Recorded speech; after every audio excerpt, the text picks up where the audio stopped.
Welcome to La Polo's monthly Polo Newsroom, bringing you the latest stories from the polo world. Whether you're a seasoned polo enthusiast or just getting to know the sport, there's something here for everyone. I'm Preeti Singh, your host, and I'm thrilled to bring you this month's roundup of action, expert reviews from India and around the world.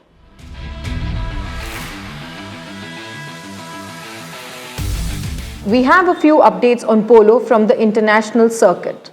The biggest and the most awaited tournament of the British polo season, the Fields of England witnessed the 20 goals Talacrest Prince of Wales Championship Cup, the Spanish polo season's Copa de Plata, Copa de Oro, and the Hublot Gold Cup in Switzerland. The global polo community witnessed some truly world-class competition. The Prince of Wales Championship Cup is a prestigious tournament on the polo calendar.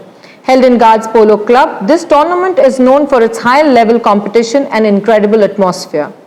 The semi-finalists of this tournament were Bin Dry Polo, Park Place, BP Polo and Shoreline. This year, Bin Dry Polo secured a historic win against Park Place with a final score of 12 goals to 9.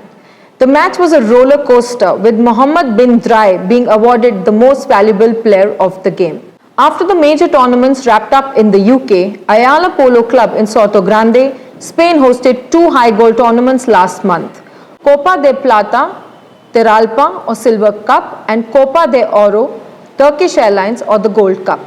These tournaments attracted some of the world's best players and teams, all eyeing the prestigious titles. In the Silver Cup, La Dolfina dos Lunas, MB Polo, Dubai Polo team and ATL Marine and Energy team qualified for the semi-finals. Dubai Polo team emerged victorious, defeating MB Polo in a closely fought final. The game was a true spectacle, with Heta Castagnola scoring 9 out of 11 goals in the final, delivering a masterclass in polo. The win was celebrated widely and solidified Dubai Polo team's position as a powerhouse in the international polo circuit. The Gold Cup or Copa de Oro Turkish Airlines was played between 19 to the 31st August with 7 teams participating. Kalatagan Polo team defeated Sante Mesme and ATL Marine and Energy defeated Kazakh in the semi-finals. In the finals, the Kalatagan team defeated Team ATL Marine and Energy with a score of 15 goals to 14, and Facundo Perez was named the MVP of the tournament.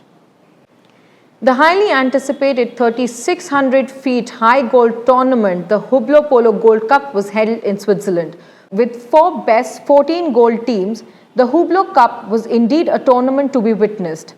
The teams participating were Stade Palace, Hublot, J. Safra Sarasin, and the Calder Agro Group. The finals was played between Calder and Stade, where both the teams showcased exceptional play. It was a low-score game but exciting in every way. Calder once again had luck on their side and outplayed Stade, winning the cup by having 1 extra goal with them by the end of time. The final score was 6 goals to 5.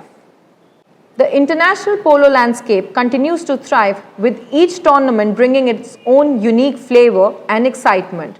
Whether it's the legendary Fields of England or the prestigious grounds of Soto Grande, the global polo community is ongoing and galloping.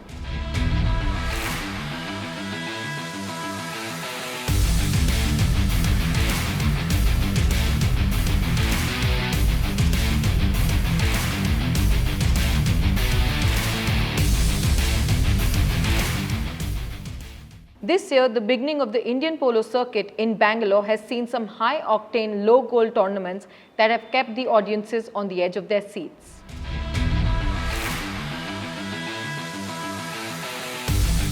The season kick-started with the Wadiar Polo Cup, a 2-goal tournament held at the ASC Centre and College Grounds. This 2-goal tournament was the highlight of the season, attracting the top army players from India. Amidst the unpredictable weather where the rains took center stage, it didn't stop the action. The ground staff did an amazing job making the grounds playable for the first couple of days. However, the committee decided to move the matches on an arena field for the safety of both the players and the horses. The finals too were played in the arena ground. The teams that participated were the Army Service Corps, Armored Corps, the Indian Navy and the Artillery team. The Indian Navy and Armored Corps were declared joint winners in a thrilling match against each other with a score of 9 goals each. The match was a true showcase of skill and strategy where Lieutenant Colonel Vishal Chauhan of Armoured Corps and Captain AP Singh of the Indian Navy team made stunning plays throughout the game to secure the win. Lieutenant General Basant Repswal, PVSM, AVSM, VSM, Senior Commandant ASC and Brigadier Jatin Ale, Commandant 1 ATC presented mementos to both the winning teams. The second tournament was the only one cup. This 4-goal tournament is steeped in tradition and has seen 4 best low-goal teams in history grace its ground. Played during the 12th to the 18th of August, the teams of Army Service Corps, Chennai 2.0, RT Salvo and 61st Cavalry participated in this cup. The week-long tournament witnessed some great goals by Syed Hoor Ali, Wasim Akram and Junaid Nahari to name a few. The preliminary matches of the tournament were played in the arena grounds due to the rains. On the days of the final, while the rains tried to disrupt the match, the players, the audience and the horses were determined to pull that off. The finals were played on the pitch ground. This year, 61st Cavalry claimed the title while winning over the Army Service Corps in a hard-fought battle for the second time in a row. The final score of the match was 8 goals to 5.5. The player who stood out was undoubtedly Dhruvpal Godara, who demonstrated exceptional horsemanship and a game driven by strategy. Mr. Salim Ahmed, Chief Whip from the Government of Karnataka, graced the field with his presence. Finally, the Gyan Jyoti Polo Cup, a 4-goal tournament, was the culmination of the Bangalore Polo season, played between the 19th to the 25th of August. The rain gods were kind during the week with no challenges. This tournament consisted of 4 teams: Cavalry Navy, RT Salvo, Chennai 2.0 and the host, the ASC Polo team. Cavalry Navy took home the championship trophy after a great performance in all the matches, culminating a dramatic final against their biggest polo competitor, the ASC Polo team. The score of this match was 7 goals to 5.5, with Dhruvpal Godara making an epic tally of 16 goals in the tournament. Nawabzada Omar bin Jung, Executive Director of the Prestige Group, was the chief guest for the tournament on the 25th of August. Bangalore also witnessed a few exhibition matches, with the first match being held on the 15th of August, known as the Independence Cup, played between the Hindustan University and the Ultimate Army. The Ultimate Army won the match with a score of 5 goals to 3. Major Romik Sharma scored 4 goals for his team. The highlight of the day was the Malkham performance by the Maratha Light Infantry Regiment Centre, the talented group that stole the show with their performance, entertaining the audiences present to witness the polo matches. The second exhibition match was played under the floodlights of the arena ground. The match was between the Bangalore Tigers and the Arpa Lions. Bangalore Tigers won the match with a score of 11 goals to 6 and lifted the trophy. A surprise element between the match was the ASC's Tornadoes put up a bike show for the audience. This show was also presented on a mega level after the finals of the Gyan Jyoti Polo Cup.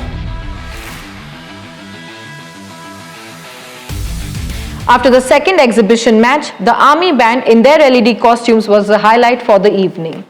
What an incredible month of polo it's been here in South India. Each tournament brought its own flavor and excitement, and it's clear that the Indian polo circuit will continue to excite us in the coming months.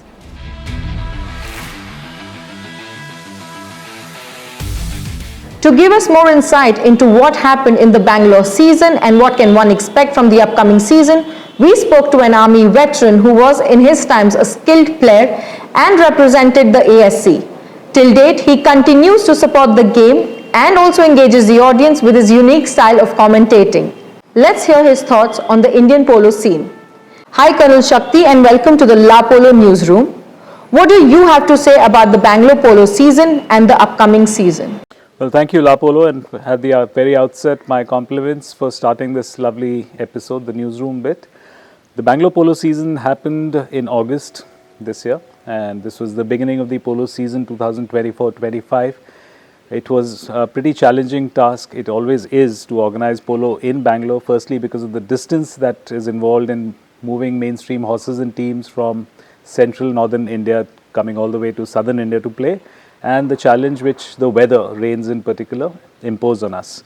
Bangalore being a facility which has the option of having a full-scale polo ground, and you turn your chairs and you can play arena polo. So that was some kind of solace that even if rains somehow restrict our games, we have an option of playing arena polo, and at least people get to play. Since this was the beginning of the polo season, lots of players had come in a little rusty. The horses were like just beginning to get in shape.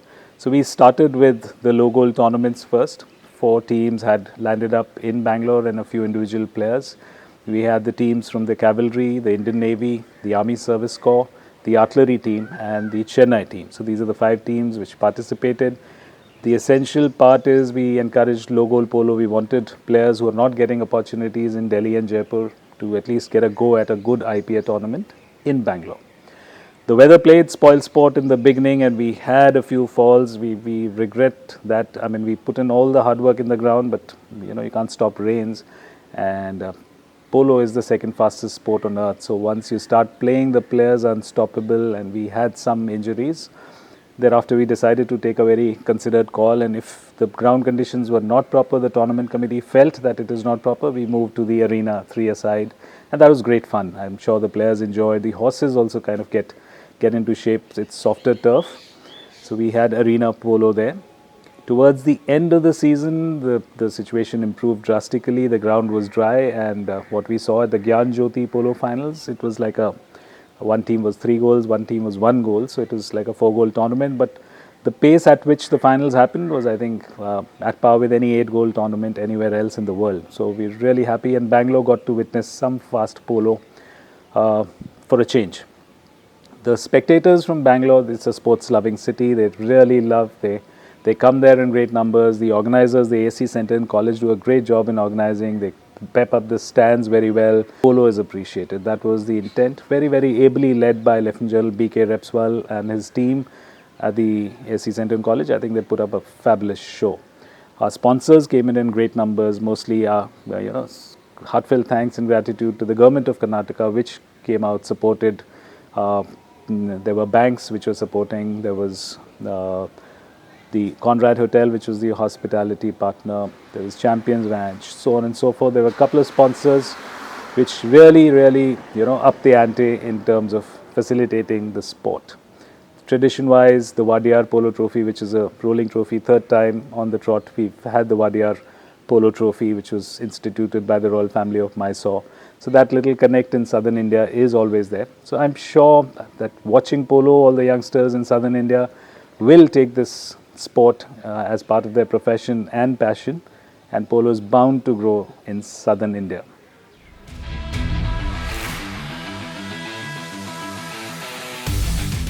As we look ahead to the upcoming polo season, the main thrill and excitement is about to begin with the Jaipur polo season in India. The upcoming season is shaping up to be one of the most competitive yet. One of the key tournaments to watch out is the Army Commanders Cup and the Savai Mansingh Guard Cup, which will feature top teams and players from across the country. This tournament is known for its high stakes and intense matches, and this year promises to be no different. Additionally, the Noida polo season will be another major highlight, drawing crowds from all over to witness the best of Indian polo. With so many matches on the horizon, the upcoming season is set to deliver unforgettable moments. Whether you're following the action in India or abroad, there's a lot to look forward to. Let's go back to Colonel Shakti to hear his views about the upcoming Jaipur polo season. Well, Jaipur polo season, as we all know, Jaipur is the mecca of Indian polo. This place, resonates with polo. The spectators understand the sport. The organizers, the 61st Cavalry is here. The Rajasthan Polo Club is here. So the organizers are fantastic people. They have been doing it for decades together. Their expertise is unmatched. Polo in Jaipur, when I say it is the mecca, I mean it, because there are 9 polo grounds in the city. It is going to be pillar of India at some point. The horses are very comfortable here. The turf is soft. The grounds look outstanding. The rains have done a great job in improving the conditions. It doesn't look like desert land at all. It's lush green. The grounds are playable. It's superb. So we're having 3 6 goals, 2 8 goals, which are going to be fast-paced. I am particularly a little unnerved about the handicapping of the players. Everybody has come down. So that is how when we say 6 goal, but we know players who are playing at 3 goal have been players at 6 and 5. nothing stops them from producing that kind of game. So what I anticipate is what they perform here in Jaipur over the next 5-6 serious tournaments, 3-6 goals to 8 goals. Mid-season handicapping is about to happen. I mean, there are what string of horses, what fitness. Players have taken it so seriously. They are on top of their game. I'm really excited about polo in Jaipur, and the spectators are going to love it. The polo fraternity is going to love it in Jaipur. The highlight of the Jaipur season is one more very, very important facet that has been introduced for the promotion of the sport amongst youngsters is the Junior Open. Now, this is a format which is, I think, probably happening for the first time towards the end of September, 23rd to 26th, where under 21 years of age, we have an Indian team and we are calling players from overseas who will form a team and they will play amongst themselves. What a way to give a go at youngsters. No senior players in, no elder players in. Between yourselves, you have a back, you have a pivot, you have a forward. Go think, decide, and learn how to lead a team with aplomb. So heartfelt compliments. Whosoever's thought of it and introduced it. And I'm sure with the organizers like the 61st Cavalry, the Rajasthan Polo Club, they'll put up a fabulous show.